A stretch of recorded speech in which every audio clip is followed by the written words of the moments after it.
بسم اللہ الرحمن الرحیم۔ دو لفظ ہیں، ایک ہے غبطہ اور ایک ہے شہید۔ پہلے یہ دونوں لفظ سمجھ میں آ جائے تب حدیث پر غور کیا جائے۔ سوال یہ ہے، پہلا لفظ ہے غبطہ، غین بے تو اور چھوٹی ہے۔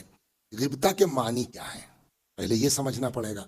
تو اب جب آپ چلیں گے اس کے معنی تلاش کرنے میں تو دیکھیے دو لفظ بولے جاتے ہیں عربی زبان میں، ایک کا نام ہے غبطہ اور ایک کا نام ہے حسد۔ غبطہ کو ہمارے اردو میں رشک بھی بولتے ہیں، لیکن جیسے غبطہ نہیں معلوم ویسے رشک بھی نہیں معلوم ہوگا۔ تو پہلے یہ سمجھایا جائے کہ یہ غبطہ یا رشک ہوتا کیا ہے۔ تو دو لفظ عربی زبان میں استعمال ہوتے ہیں، ایک کو کہتے ہیں غبطہ اور ایک کو کہتے ہیں حسد۔ حسد کو اسلام نے منع کیا ہے، سختی کے ساتھ منع کیا گیا ہے، غبطے کو منع نہیں کیا گیا ہے۔ تو فرق کیا ہے دونوں میں؟ حسد اور غبطہ میں فرق کیا ہے؟ غبطہ کہتے ہیں، علی رضا نا بھول جاتا ہوں میں، وہ معذرت جا، تو ہم یہ دونوں ایک ساتھ پڑھتے تھے، بس مثال ہے، یہ پتہ نہیں کہاں کے ہیں جو ہمارے، لیکن یہ مثال، اور کہتے ہیں لا مناقشۃ فی المثال، مثال میں سچ اور جھوٹ سے بحث نہیں ہوتی، مثال بنائی ہی جاتی ہے مطلب کو ذہن سے قریب کرنے کے لیے۔ تو فرض کیجئے ہم اور یہ ایک ساتھ پڑھتے تھے، ہائی اسکول کیا، انٹرمیڈیٹ کیا، گریجویشن کیا، پی جی کیا، سمجھ گئے آپ؟ یہ ماشاءاللہ ترقی کرتے کرتے کافی اونچی منزل پر پہنچ گئے اور ہم رکشہ ہی چلاتے رہ گئے سب کچھ کرنے کے باوجود۔ تو اچھا، چاہے جتنا بڑا ہو جائے ساتھ کا آدمی، وہ بے تکلفی تو رہتی ہی ہے۔ تو اب اس میں یار یہ ہمارے ہی ساتھ پڑھتا تھا، پتہ نہیں یہ اتنا اونچا کیسے ہو گیا، تو کچھ کرو کہ یہ وہاں سے گر کے ہمارے برابر آ جائے۔ اس کو کیا کہیں گے؟ حسد۔ ہم جل رہے ہیں ان کی ترقی دیکھ کر۔ ایک یہ ہے کہ نہیں، خوش ہو رہے ہیں، ارے واہ یار ہمارے ہی ساتھ کا آدمی کہاں پہنچ گیا، کچھ کرو کہ تم بھی اٹھ کے اس کے برابر پہنچ جاؤ۔ تو دونوں میں ڈیفرنس ہوا نا۔ تو حسد کہتے ہیں کہ کسی سے اس طرح کی جلن کہ وہ گر کے ہمارے برابر ہو جائے، غبطہ کہتے ہیں ایسی خوشی کہ ہم اٹھ کے اس کے برابر پہنچ جائیں۔ اب دین حسد کو منع کرتا ہے۔ 5 منٹ میں اس کے اوپر بھی لوں گا تاکہ ساتھ ساتھ دونوں کام ہوتا رہے، تبلیغی بھی، صلوات بر محمد وآل۔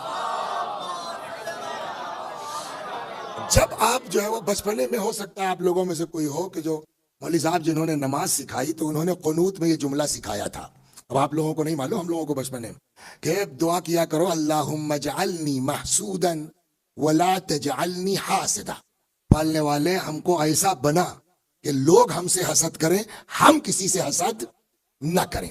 کیوں؟ اس لیے کہ اہل البیت سلام اللہ علیہم اجمعین کا فرمانا یہ ہے کہ حاسد کچھ کر لے، الحسود لا یسود، حاسد کو کبھی نفع مل ہی نہیں سکتا ہے۔ صلوات، اس پہ کعبہ قصہ سناتا ہوں، مزہ آ جائے۔ تو حدیث کیا کہتی ہے؟ الحسود لا یسود، امام فرماتے ہیں کہ حاسد کو کبھی فائدہ نہیں ہوگا۔ ایک قصہ ملتا ہے، چھوٹی سی کتاب ہے، ہدایت و ہدایت، قصے کہانی، ایک بڑی بزرگ شخصیت کی کتاب ہے۔ تو اس میں وہ لکھتے ہیں کہ جو ہے وہ ایک آدمی، یہ اس زمانے کی بات ہے جب یہ غلام کا سسٹم رہتا تھا، تو وہ گیا مارکیٹ، بازار سے ایک غلام خرید لایا، بچہ لڑکا، اور اس کی پرورش شروع کی بالکل اپنی اولاد کی طرح، یہاں تک کہ وہ جوان ہو گیا۔ دیکھیے حسد کہاں لے جاتی ہے، مگر امام کا فرمانا کتنا سچ ہے کہ کبھی جو ہے وہ کامیاب نہیں ہو سکتا حسد کرنے والا۔ خوب جب بالکل جوان رانا ہو گیا، تنومند ہو گیا، تو ایک دن مالک نے اس سے کہا یہ بتاؤ بیٹا تم غلام ہو؟ کہا ہاں صاحب، لیکن ہم نے تم کو کبھی غلام سمجھا؟ کہا نہیں صاحب، اپنی اولاد کی طرح پالا آپ نے۔ اب جانتے ہو میں نے تمہارے ساتھ یہ سب کیوں کیا؟ جی فرمائیے۔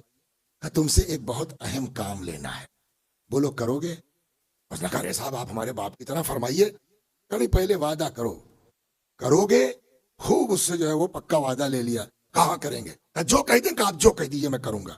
کہا تو کرنا یہ ہے کہ مجھ کو لے چلو رات میں کسی وقت، یہ ہمارا جو پڑوسی ہے نا، اس کی چھت پہ لے چل کے مجھے ذبح کر دو، مار دو مجھ کو، اور یہ میرا مال، سونا چاندی ہیرے جو ہے دولت جو ہے یہ سب تمہاری، لے کے بھاگ جاؤ۔ یہ کیا کہہ رہے ہیں آپ؟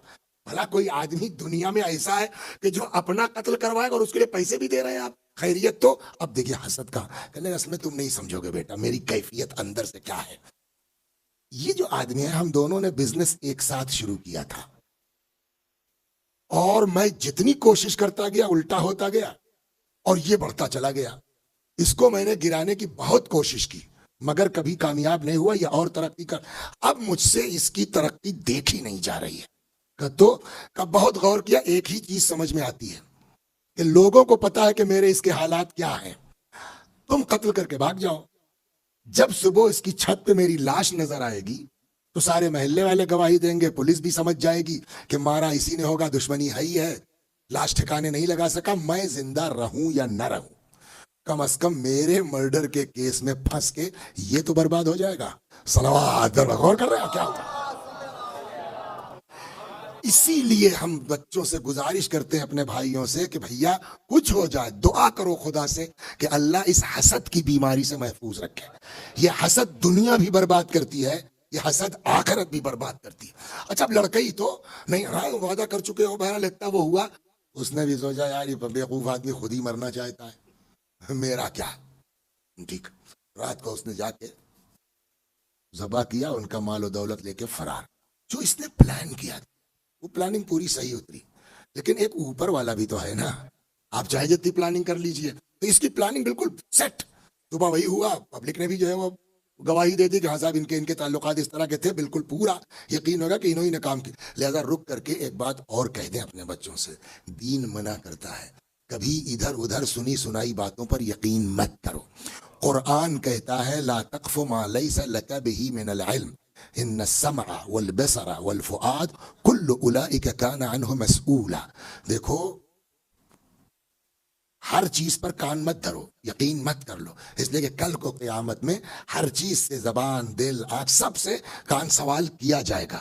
اکثر یہ ہوتا ہے کہ ہم سمجھ رہے ہیں کچھ, حالات اس طرح کے ہیں, بعد میں 20 سال کے بعد پتا چلا نہیں میٹر یہ تو تھا ہی نہیں. اب جس کے ساتھ ہم نے کیا ہے یہ سب وہ تو مر گیا, کہاں ملے گا معافی مانگنے کے لیے. لہٰذا جب تک 100% یقین کسی بات کا نہ ہو جائے تب تک کان نہیں دھرنا چاہیے. صلوات بر محمد و آل. اب بہرحال محلے والوں نے گواہی بھی دے دی.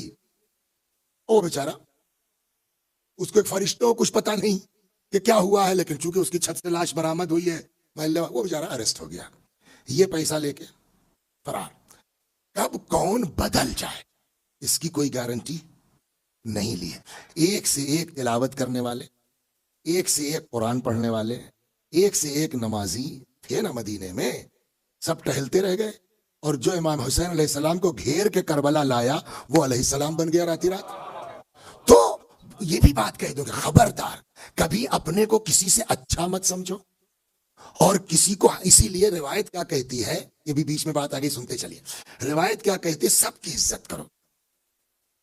بڑے کی عزت کرو اس لیے کہ وہ تم سے بڑا ہے, جب بڑا ہے تو اس کی نیکیاں زیادہ ہوں گی, تمہاری کم ہوں گی, اس لیے بڑے کی عزت کرو. چھوٹے کی عزت کرو اس لیے کہ چھوٹا ہے, جب چھوٹا ہے تو تمہارے گناہ زیادہ ہوں گے, اس کی عمر کم ہے تو گناہ بھی تم سے کم ہوگا. برابر والے کی بھی عزت کرو. کیوں؟ اس لیے کہ تم کو اپنی بدماشیوں کا تو پتا ہے, اس کی برائیوں کا تمہیں علم نہیں ہے. ہو سکتا ہے تم سے بہتر ہو سکتا ہے تم سے بلند ہو سکتا ہے تم سے افضل ہو. تو کب کس کا مزاج بدل جائے, کب کون پلٹ جائے, اس کی کوئی ضمانت نہیں ہے. وہ چلا گیا اپنا. ایک دن پتا نہیں کہاں سے اچانک اس کے لڑکے کے دل میں خیال آیا کہ یار ایک کو تو تم مار کے آئے ہو, وہی جہنم میں جانے کے لیے بہت ہے.